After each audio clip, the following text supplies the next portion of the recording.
So, bago nga pala kami mamalengke mga kumartes, kakain muna kami. Tinanghali na nga kami ng gising mga kumartes, mag-aalas 10 na ata ito ng umaga. At habang umu-order nga ako dito sa Ramsey, yung staff nila nakilala ako. Nakalain mo yon 4,000 followers lang tayo mga kumartes, pero may nakakilala pa sa akin. Sabi sa akin, ikaw yung nagbablog kung ano nga daw yung pangalan ko sa Facebook, sabi ko Mami Loy. So, akalain mo yon kahit papano, may mangilan-ngilan na nakakakilala kay Mami Loy. Pero ako talaga mga kumartes, wala akong balak magpasikat. Baka mas lalong dumami yung bashers ko. Baka hindi ko kayo ma-handle, mapatulan ko kayo, charis. Ang sarap pa naman patulan ng mga bashers. Pero sabi nga nila, more bashers, more income. Hindi ko kailangan. Basta mapatulan ko kayo, charis. So, eme lang naman yon, ibablock ko na lang kayo para wala akong masabing hindi maganda. So, wala naman ako dito sa Facebook para kumita. Sa 100%, 10% lang. So, ang goal ko lang dito is mag-inarte. Charot. So, wala lang. Sineshare ko lang minsan yung mga ganap ko sa buhay. More on kasi parang photo album ko na siya, yung mga memories, kaya ako siya binablog para meron akong balikan. Pero pag sinaktan ka, syempre, wag mo nang balikan. Charot. Kaya kahit kokonti lang ang followers ko, okay lang. Kahit kokonti ang views ko, okay lang din. Kahit papano naman naranasan ko din namang sumahod kay Facebook. Grabe, matagal sumahod. 1 year interval ata, hindi lang. So, mahirap na nga gumawa ng content, mahirap pang kumita dito. Mas mainam talaga na gumawa ka pa ng ibang sideline bukod sa pagbablog. So, pumunta na nga ako dito sa mga suki ko sa palengke. So, nakilala nga din ako ni Natita, yung suki ko nga pala dito sa Karnihan. Paano, meron akong isang video na nag-viral nun sa San Pablo. So, nakita nila, sabi nila nagbablog pala daw ako. Kaya sabi ko, pasensya na, minsan nakakasama sila sa vlog ko nang hindi nila alam. So, may times talaga na meron kang video na magba-viral, pero hindi palagi. Pwedeng isang beses lang yon, hindi sunod-sunod. So, minsan okay lang sa akin, minsan 59 views lang. Nagugulat nga ako, pinanonood niyo yung mga video ko, umaabot na nga tayo ng 300 views, 400 views. Minsan wala din naman kakwento-kwento yung mga ina-upload ko yung mga kapatid kong maglalasing pero mas madami silang views. So, natuto na ako mga kumartes dahil nag-away kami mag-ina. Hindi ko na si Kurt isasama sa mga vlog ko. Arteng-arte ba naman? Sayaw laang naman, ikinagagalit pa. Pangit nga daw siya kasi doon, akala mo na may pogi. Sabi ko nga, magalit ka sa akin kung ang in-upload ko nagsasayaw ka ng hubo.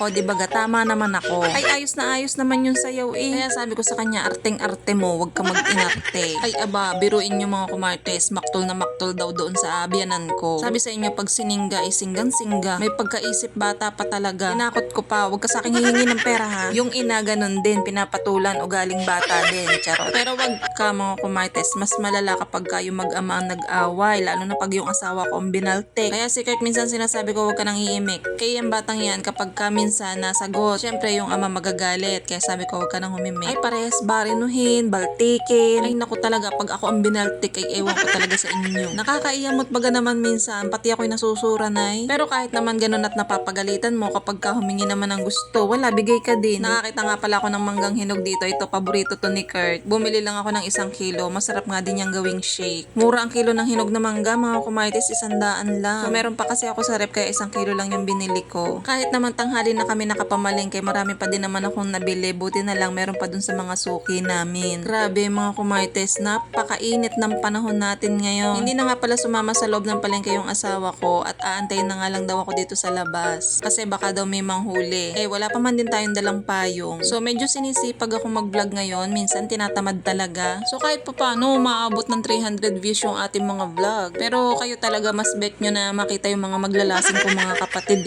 Kahit nga yung kaklase ko ng high school, kilala na din si Kayla, si Keisha. O, diba, mga kumartes, pati sila kilala na din. Finally, nandito na kami sa bahay. Pagkabungad ko nga, si kuya, tinawag nga ako at nakakuha nga pala sila ng Indian mango. Dito nga lang pala yun sa kapitbahay, mga hinog na. Syempre, kukuha tayo pang himagas. So, ayan, ito yung mga nakuha nila na sa balde. So, ito yung gusto ko, hinog na pero hindi malambot. Pagkakuha ko nga ng mga ilang mangga, naligo na rin nga ako mga kumartes bago ko nga ayusin yung aking mga pinamili. Bago ko nga pala ilagay sa Tupperware ng ice cream itong aking mga ulam, hinugasan ko na nga muna sila para pagagamitin ko. Hugasan ko ulit. Syempre, malamang may yelo. So, yun lang muna ang ating mini vlog. Thank you for watching. Bye!